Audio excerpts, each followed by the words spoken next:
Hey, welcome to Roaming Minds. I'm Carlos. I'm AJ, and here we talk about the thoughts that kept us out of all the really good schools. You know, those quiet spirals, the questions that keep you up at night, and the trials and tribulations that we all face as human beings. This show is part reflection, part reminder. We're not broken, we're on a journey of growth. Please note that this conversation should not be taken as medical or professional advice. See the link in the description below if you require immediate help. Every week, we unpack what it means to choose joy. Not the loud version that Karen is peddling, but the quiet, hard-earned kind that comes from finally feeling like yourself again. Let's keep this conversation going. Join us on Discord or connect to a peer through Kindred. Let's get into it. All right. And welcome to another exciting episode of What the Fuck Are They Gonna Do Next? Now, Might do a little of this, a little of that. I don't know. I mean, I figure since we're doing it, no. All right. So I thought these questions were kind of interesting when brainstorming this episode.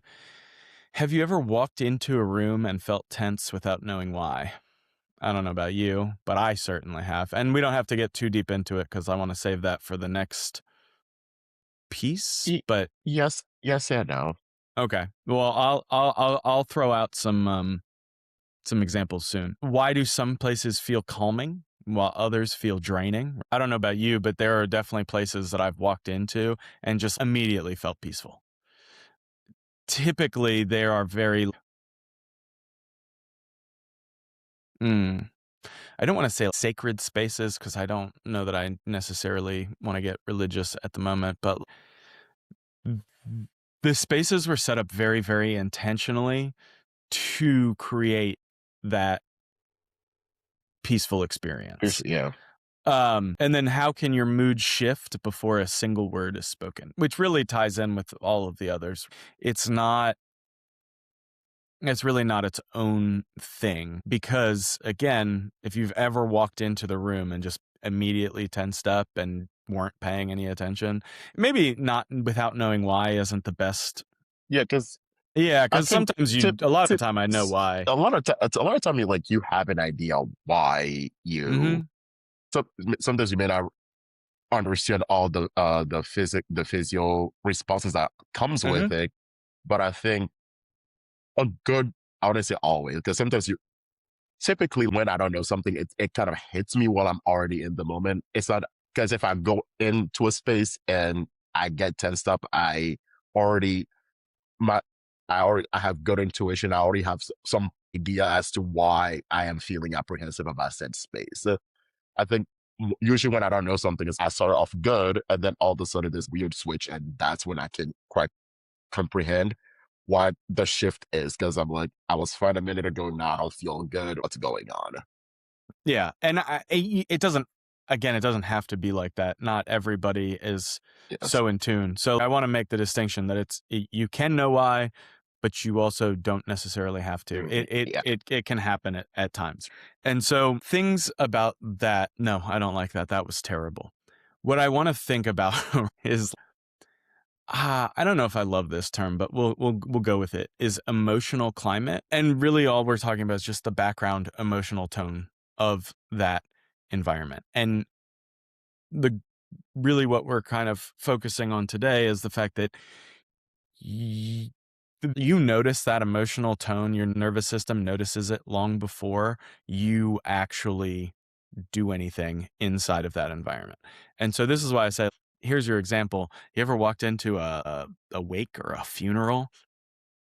The second that you walk into that room, man, whoom, everything just gets heavier. And it's not, yes, okay, that's an extreme example, but it's a very good indicator of what it is that we're talking about. So if that's the case, if we have things like funerals, wakes, whatever, walking into very tense situations, if you have to walk into a room with, I don't know, dude, if you've ever been reprimanded for something at work, things like that, those are very tense situations that your body reacts to long before you walk into it.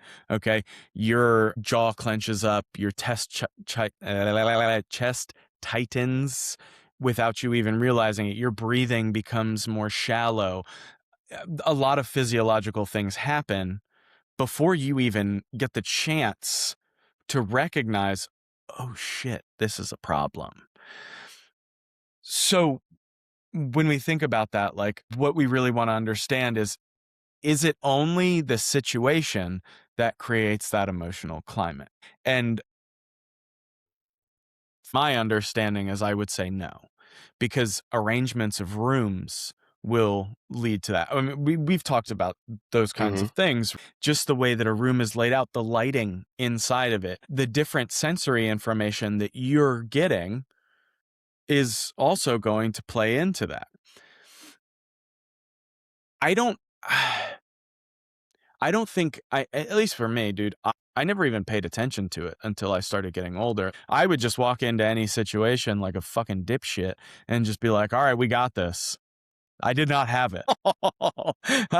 I walked in there a hot mess and walked out of there even worse. The Most most, of the, yeah. not all the time. Sometimes it worked out, but not all the time. And so, because at least in my mind, oh, hey, I'm intelligent. I can think my way through anything. No, sorry, that didn't work out. Yeah. I mean, that is fair because, yeah. Sorry, I No, didn't no, mean no, to. no, you're fine. Go ahead. I no, you're totally cool. It is especially with things like reframing and a lot of modern day psychology, we get this idea that we can just outthink anything. And the reality is the deeper that it goes, the harder it becomes to think out it logically. In order to think through this logically in any way, shape, or form, we have to go ahead and understand the neurological responses that are currently happening in order to logically outthink them. If that's not the case, if we don't do that, then there's no way to logically outthink them. I, again, we don't necessarily jump in with, oh, this is just our nervous system reacting the way that it's supposed to. That's not the commonly held belief. We recognize it as a physiological happening, but we don't recognize it as our nervous system responding to what is going on long before we even get a chance to think about it. And so that presents a lot of key issues. Maybe I think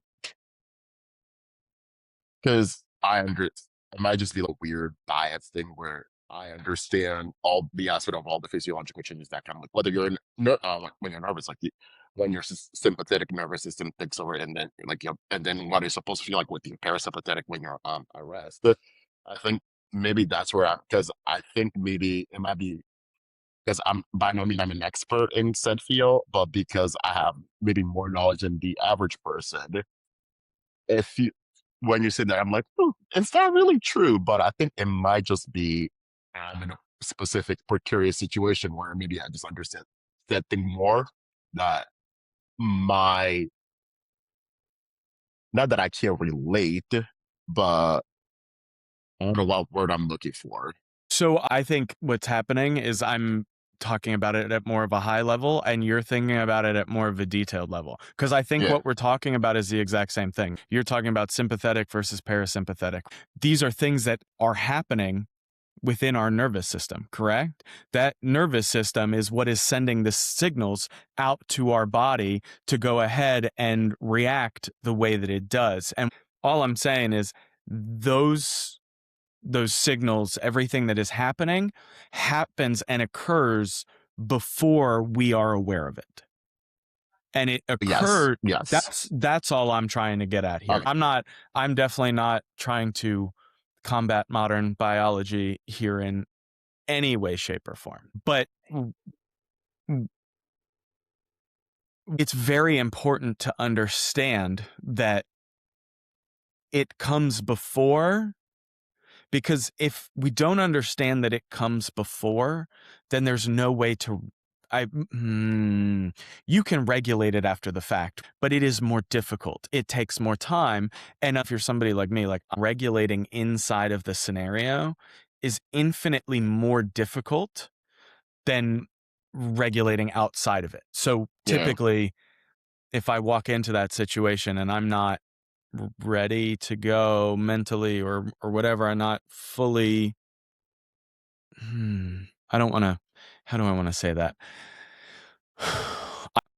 If I haven't primed my nervous system for it and I'm just like, yeah, we got this. Let's just go do it.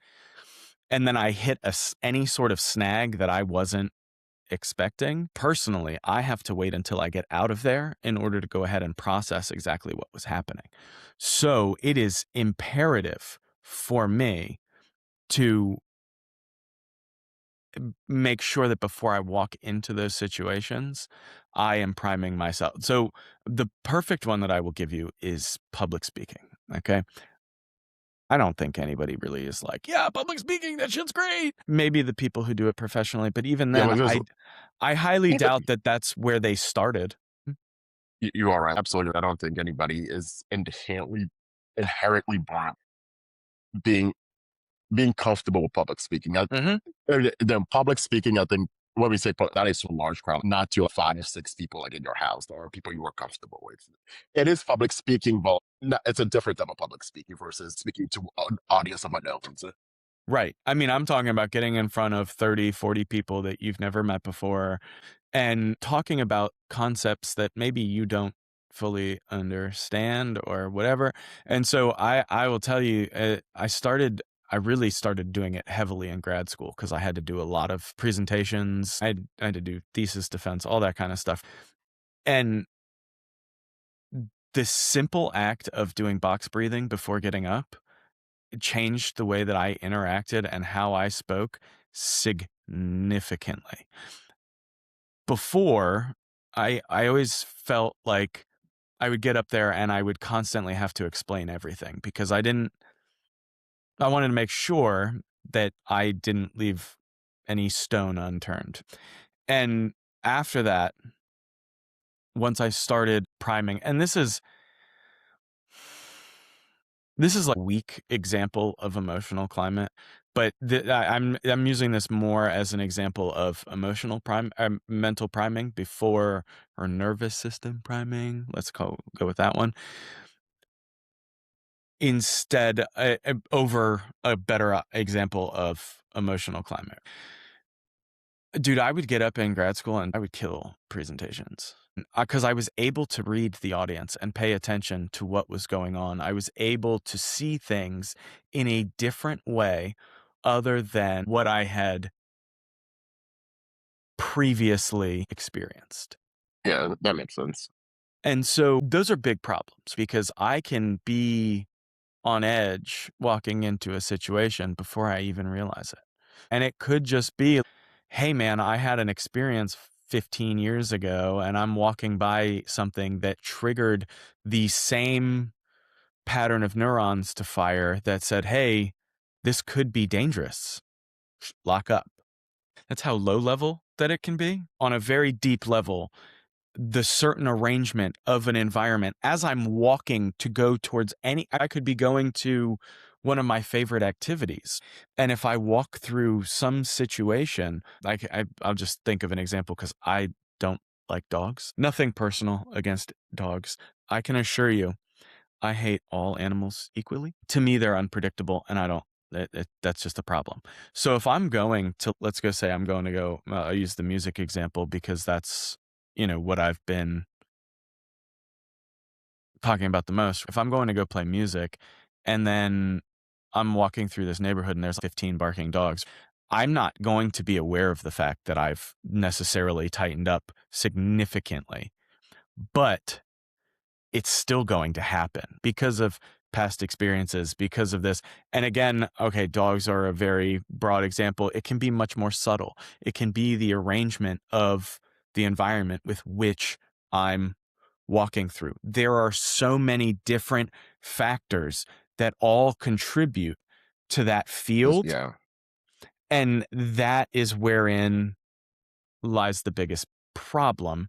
We can't always account for absolutely everything. We can account for big things.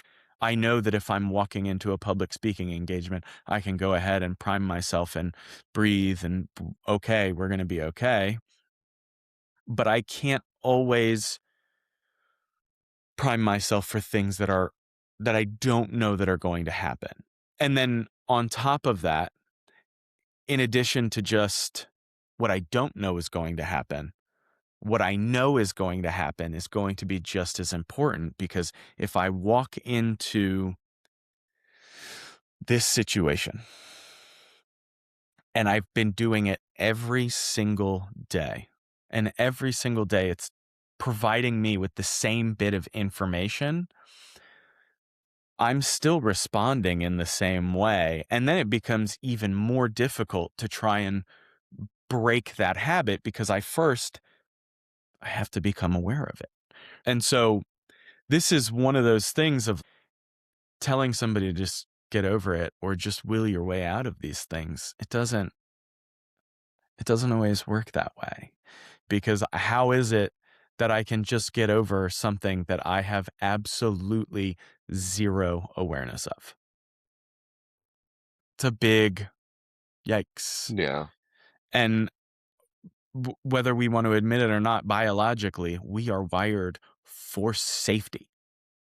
That I think that was going my part. I don't think it's necessarily a bad thing, because I think it's Mhm, just a mhm. biophysiological reaction of what it's supposed to happen.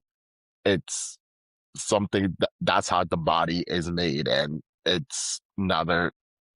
I would say it's actually a pretty good thing, because it it's a system built to protect us when we're in danger, and like in the like before, that's it was just fight, I guess, like immediate danger. Now there are things like the sociological changes and the way that society has become, that we have attributed a certain sociological obligation or certain sociological things to, at least this is unique to each individual. So like I am making a slight over generalization here, but that certain things or certain social obligation become to us an attack on our lives. So our body has no other way than to behave the way it does.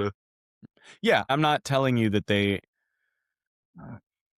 it's it's hard, because in some ways it can directly hold you back.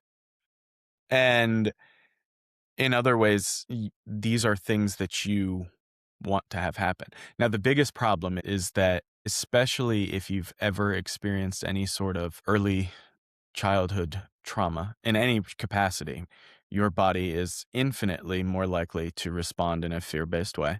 These are problematic simply because you have to overcome those systems, Systems, these, yeah. in order to effectively make those changes. And so,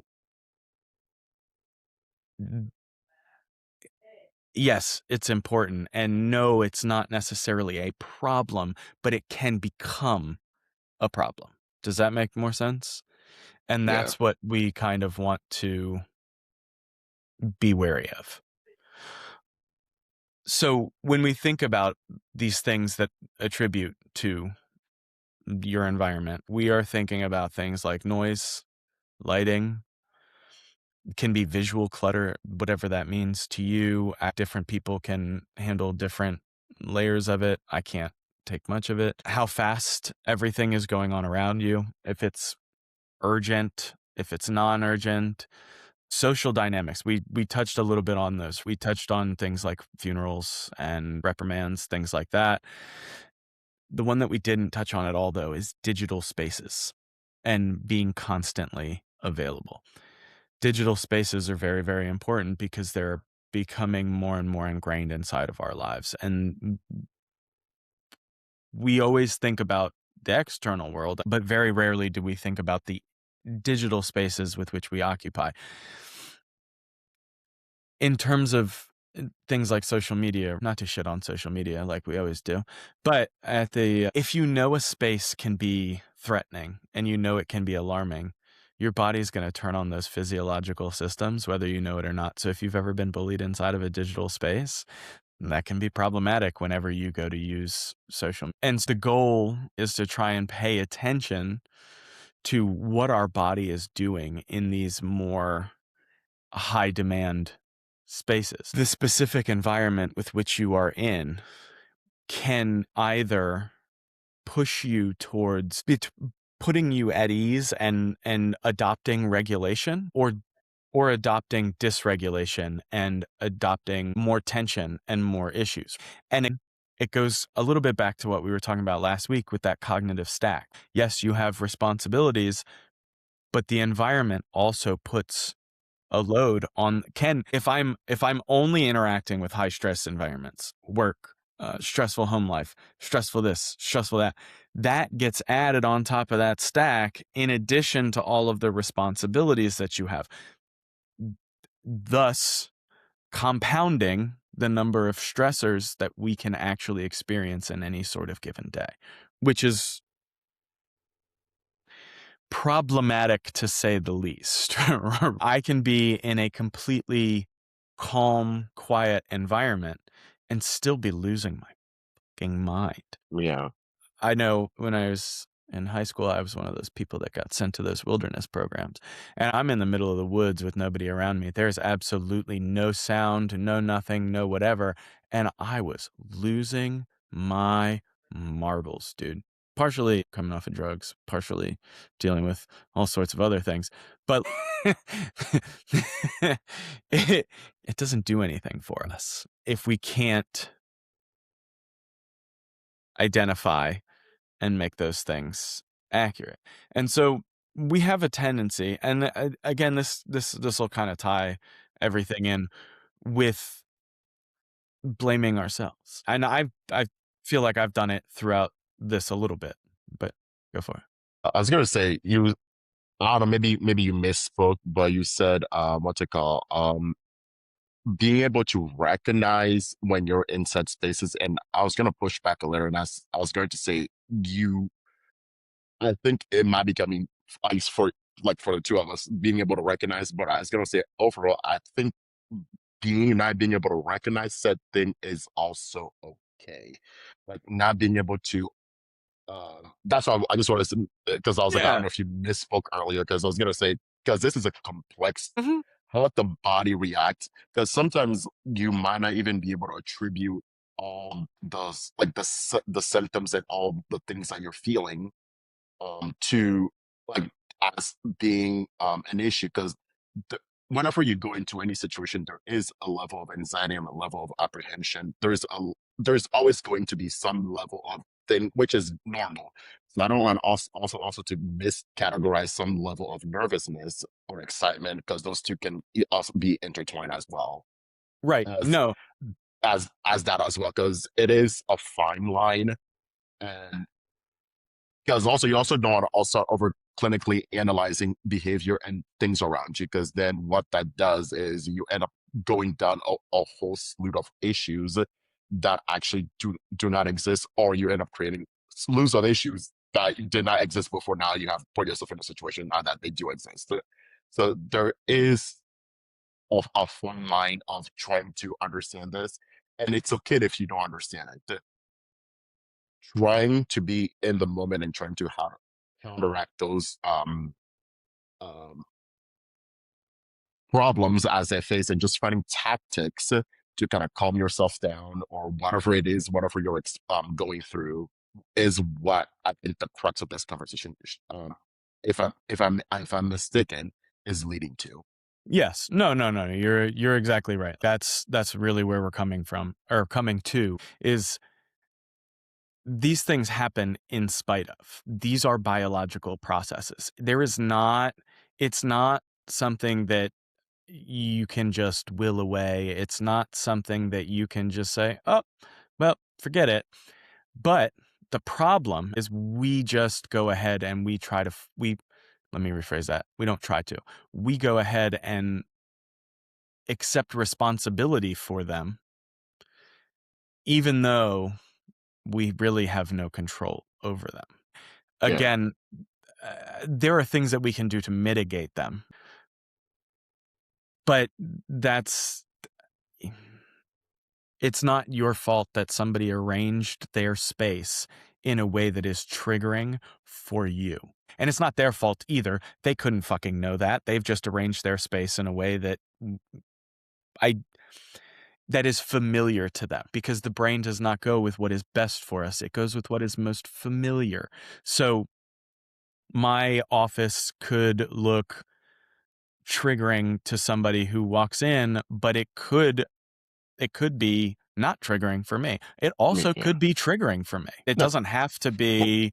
exactly. You brought up the spaces of religious spaces before, but to some people, those Mhm. spaces are highly triggering. They do not want to be in those spaces at all. Like, no matter, even if it's not a religion they've even practiced, been or been around, just the idea of being at a religious space, just I hate the word triggering because I don't want to. But it is. I There's some, mean, that's. yeah, There's no other. It triggers a response. It's not. I see what you're saying. I do yeah. understand what you're saying. It is a shit word for that. Not a shit word. It's just not a pleasant combination of words. This word, yeah, Yeah, yeah, yeah. It produces a response. Let's say was, yeah. that.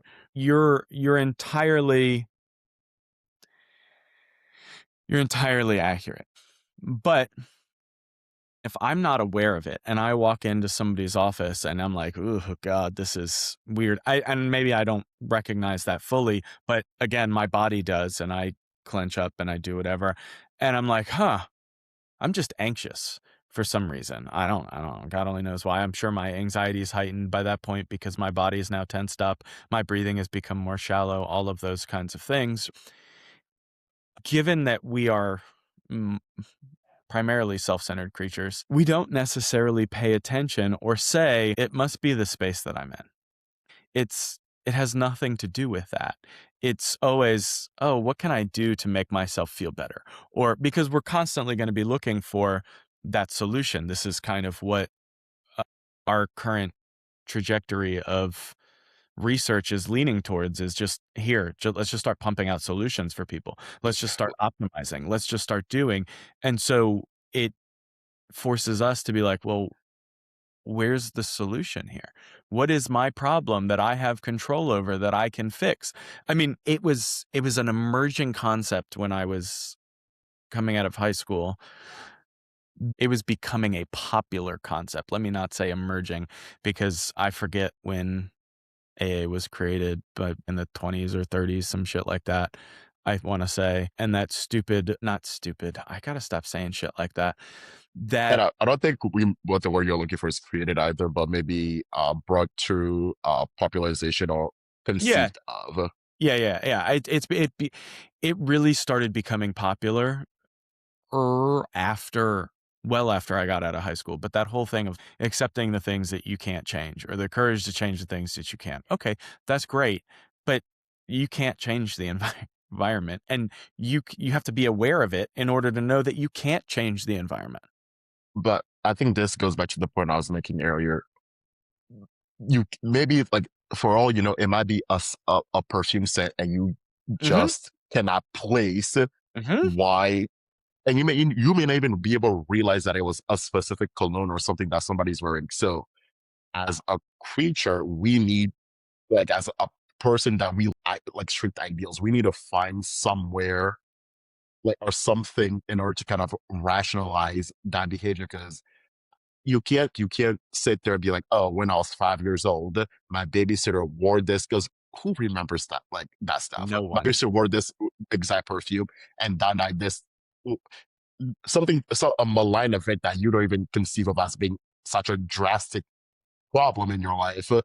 happened, and now you smell that Yep. thing, and now you are back in that. But how do you reconcile with that? So you have to come up with an idea, or I don't use the word misplaced, but in order for you to move on, because I think we're all there, because you're like, why am I like, why something is bothering me, why it's bothering me, and you Mm-hmm. need to come up, either you need to find a solution or you need to come up with something that can explain said problem so that you can move away. Because if you don't, you will, at least personally, you'll just keep driving yourself more crazy trying to think about this. And no, but even if different people who have like static memories that can remember every second of their life. Most the general population do not remember every second of every interaction of everything that has happened over the course of 5, 10, however old a person might be. Yeah, no, dude, you're spot on. And I love the fact that you're explaining it that way because you are, and maybe I haven't done such a good job at explaining that. It is entirely invisible.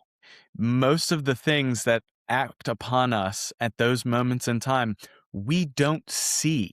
Why? Because our brain is constantly intaking more information than it is that we can consciously bring to our center of attention. But that doesn't mean that those things are not operating on our cognition. Does that make more sense? Yes. Uh, okay, cool. Like I said, maybe I didn't do such a good job, and I do apologize for that. But that is key. And then we go ahead and we take responsibility for these invisible factors that we don't fully understand. And we sit there and we drive ourselves crazy over, how do I fix this? What solution is there for this?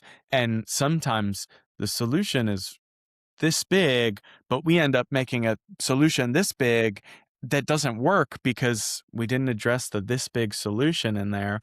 And we just encountered it 3 more times while on our way to work or whatever it is, right? Hmm. That's a big, it's a big issue. And so again, I'm going to come back to this idea of agency because this is the key concept that we're really trying to hammer home at this moment or at this point in time. I don't want to give you huge solutions because huge solutions again don't work for this. Changing your mindset does not work for this. Even when it comes to because I know what people are. I can already see the thing coming right now. People who are in the middle of war zones, people like soldiers, things like that. Special ops are given training to reduce the physiological fear signals that occur in those kinds of situations. Do you get that kind of training? Fuck no. You don't get any of it. You get, oh, you just use box breathing. Oh, you just do this. Oh, you just do that. Box breathing is great. I love box breathing. Any sort of breathing technique is wonderful. But if you don't resolve the tension that is going on inside of your body, it just keeps coming back, no matter how Yeah. often you're breathing. You must address those signals. This is what I mean. I've been focusing a lot on these body signals. What is it before doing any kind of work? Before I start coding, before I start making music, before I start teaching, before I start editing video, anything, I have to be in the right frame of mind in order to go ahead and do that. And so before I even sit down on my computer, before I go anywhere near that environment, it's where am I currently holding tension? Because if I'm currently holding tension, then I'm carrying that into that environment, which is not going to be okay because whatever tension I don't get to control every single environment that is around me. When I go to work, I have very little control over the environment. I can't change the fact that everywhere I look is white cinder block and it looks like I'm in prison. Like, I guess prison more of a gray cinder block. Sorry, my bad. Um, or feels like I'm in a psych ward. Whatever, you insert whatever. I can't do that, but what I can do is reduce the tension with which I have before going into those environments and then carrying those stress reducing techniques into that environment because that is what is going to be most helpful. And so this is one of those things of like, well, why doesn't my mindset just fix a hostile environment? Well, because you can't outthink your way of a bad situation. It doesn't happen. I mean, if I'll use this example where if somebody's in any sort of abusive relationship, they're like, oh, well, they're just a decent person, but they didn't mean to.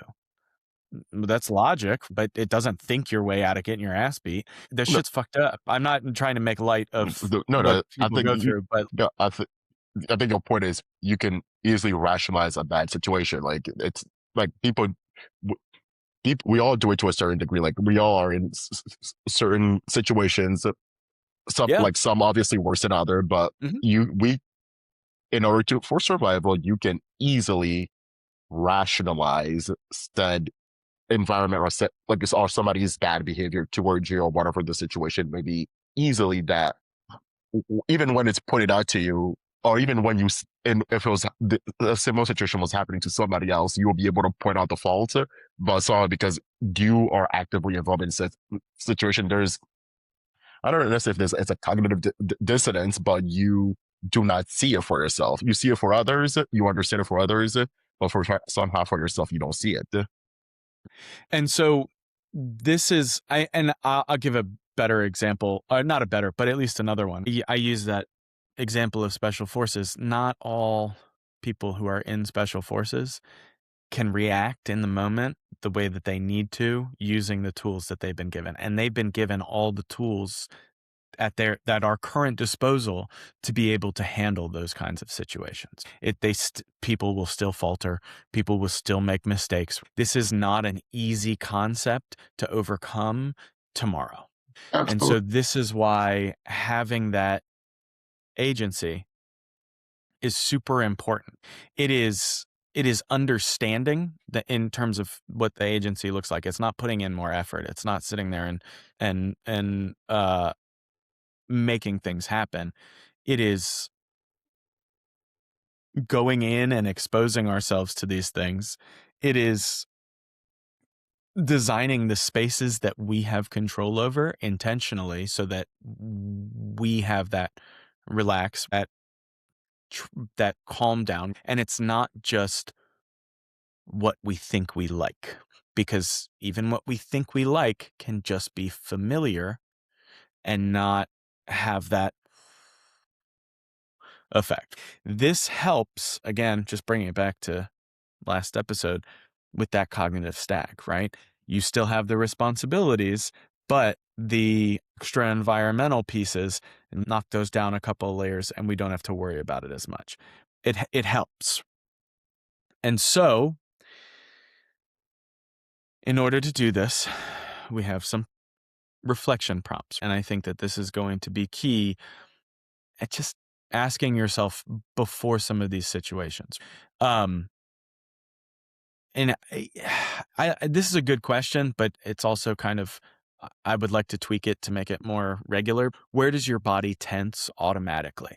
And I feel like that's only going to come with a certain level of understanding, but it could very well be, where do you feel tense right now?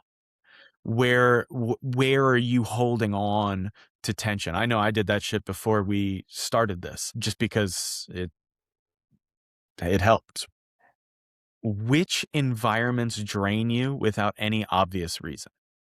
If there's no obvious reason, what sucks the life out of you, if it's just a totally fine, normal situation, but it's draining you, it might be something else that is not that, because your body is utilizing extra resources because it's releasing more cortisol, you're holding tension in different places. All of those things are coming together and you're expending more energy than what it is that you needed to be. So trying to find those environments that drain more out of you can be a really super good indicator of where you're holding on to tension. Um, then on the flip side, where do you feel most at ease? And then why? Why is it that you feel that way? What is it that does it? Maybe you can just be like, oh, perfect, I'm good. Maybe it's not. Paying attention to the bodily sensations that are occurring, not the causes of what it is that is happening. Because unless you are a advanced neuroscientist and a biological expert, you will not fully well, let's rephrase If that. even then you will not That's nobody, that's what I I'm was gonna say, saying. even then you will not fully grasp. You can have understanding, but the understanding of biology only goes, at least Right.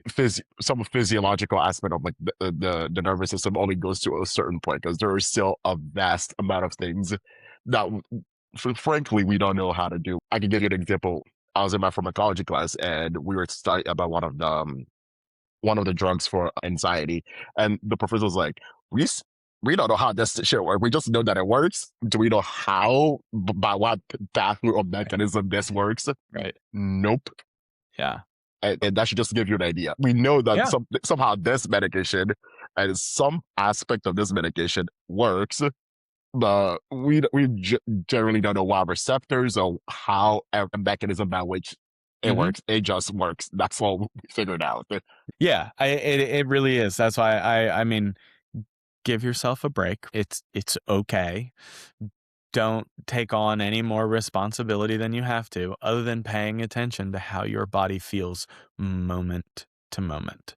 And if you can do that, you have a chance at identifying those more high risk environments and finding the appropriate solution to be able to tune it to the way that you need to. It may be that you have to do some deep breathing and breath work while you're there and this massive release of tension before you walk in, because you can't actually do anything about the physical space around you.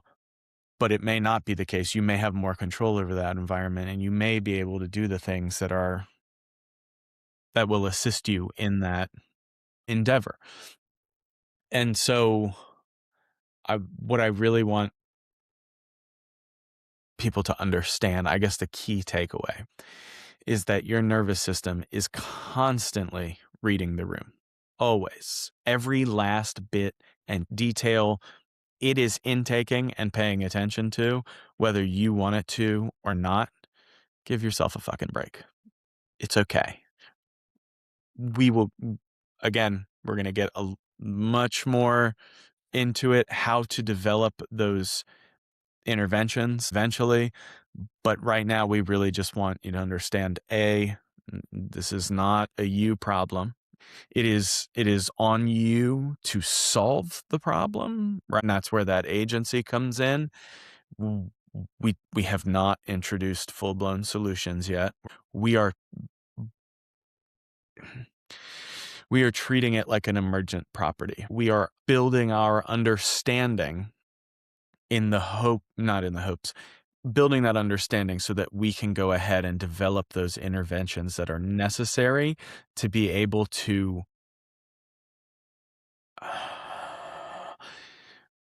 become more mentally, to declutter mentally is really what is happening. It may not make you happy. I'm not telling you it's going to make you happy. That's a byproduct of mental declutter, but it's not a guarantee. It's definitely going to make you feel a little bit lighter.